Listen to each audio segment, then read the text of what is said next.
શું કહેશો ભારતીય જનતા પાર્ટી પાસે આપે શું આશા રાખી છે? ભારતીય જનતા પાર્ટી માટે આશા રાખું છું કે હું 15 વર્ષથી કાર્યકર્તા છું. યુવા મોરચાના પ્રમુખ તરીકે પણ ભારતીય જનતા પાર્ટીમાં મેં કામ કરેલું છે. પછી અત્યારે ગામ લોકોના અમારા ગામમાં કોઈ દિવસ ટિકિટ આવી નથી. તે ગામ લોકોએ કીધું કે તમે ટિકિટ લાવો તો તમે સારી રીતે કામકાજ કરો છો અને તમે ટિકિટ લાવો તો ચારે ગામનું સારી રીતે કામકાજ થાય. પબ્લિકના કહેવાથી મેં દાવેદારી ભારતીય જનતા પાર્ટી પાસે નોંધાઈ છે કે વડપગ તાલુકા પંચાયત સીટમાં રાઠોડ ભૂપતજી ઉમાજી મારા વાઇફ સરપંચ તરીકે છે અને 5-4 વર્ષથી હું સરપંચ તરીકે કામ કરી રહ્યો છું. એ તો વડપગ ઢેકવાળી ગોસણ એ બધાને ખબર જ છે મારા કામકાજ માટેની.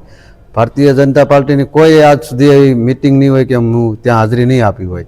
મને વિશ્વાસ છે આપણા વડાપ્રધાન નરેન્દ્ર મોદી સાહેબ, જગદીશ વિશ્વકર્મા પ્રદેશ અધ્યક્ષ ઉપર, પછી નરેશભાઈ ડૉક્ટર જિલ્લા અધ્યક્ષ અને રાજ્ય કક્ષાના મંત્રી સરબજી ઠાકોર સાહેબ, તેમને પણ આ બધાને ખબર જ છે. નરેશભાઈ પણ યુવા મોરચામાં કામ કરતા, અમે પેટા ચૂંટણીમાં પણ સાથે જ હતા રાત દિવસ.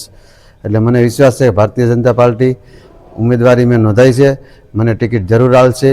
મને એટલું ભારતીય જનતા પાર્ટી ઉપર એટલો ગર્વ છે. ભારતીય જનતા પાર્ટી કાર્યકર્તાને જોવે જ છે.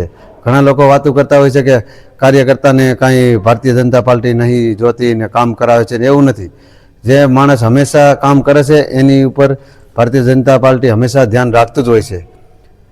ખાસ કરીને આપ કેટલા સમયથી આ ભારતીય જનતા પાર્ટી સાથે સક્રિય છો? કેટલા સમયથી કાર્યકર્તા ક્યારથી જોડાયા? પહેલા કોઈ પાર્ટીમાં હતા, કોંગ્રેસમાં હતા કે ભારતીય જનતા પાર્ટીમાં જોડાયા?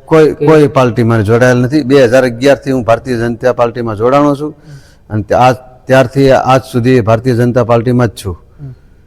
ખાસ કરીને જે આપણું ઇન્દ્રવા નવા ગામ, ત્યાં પણ આપણા વાઇફ પત્ની સરપંચ તરીકે ફરજ બજાવી રહ્યા છે અને તાલુકા પંચાયતની વડપગ તાલુકા પંચાયત સીટમાં મને દાવેદારી નોંધાવવાથી જો ટિકિટ મને મળે તો ચારે ગામની મારી જવાબદારી આવે વસ્તી લોકોના કામ કરવાની. તેમના કોઈ પણ પ્રશ્ન હોય એના સોલ્વ કરવા માટે હું કટિબદ્ધ છું. બરાબર. તાલુકા પંચાયત વડપગ સીટની નહીં પણ હું તો આખા ભાભર તાલુકામાંથી કોઈ બી કામ સિંધે છે તો હું કામ બધા પબ્લિકોના કરું છું. બરાબર. મારે કોઈ બીજો બિઝનેસ છે નહીં. હું પાર્ટીમાં જ માટે 24 કલાક રચાયેલો હોય છું. ખાસ કરીને જે ભારતીય જનતા પાર્ટીની જે વિકસિત યાત્રા વિકાસલક્ષી, એ યાત્રામાં પણ આપ દરેક પ્રોગ્રામમાં કોઈ પણ જગ્યાએ યાત્રા ત્યાં પણ આપ હાજર હતા. ભારતીય જનતા પાર્ટીના જ્યારે વિકસિત સંકલ્પ યાત્રા જ્યારે ભાભર તાલુકામાં હતી ત્યારે જીવનગર બાપજી પ્રમુખ તરીકે હતા. ભારતીય જનતા પાર્ટીના ભાભર તાલુકાના પ્રમુખ તરીકે હતા અને એવું કોઈ ગામડું નહોતું.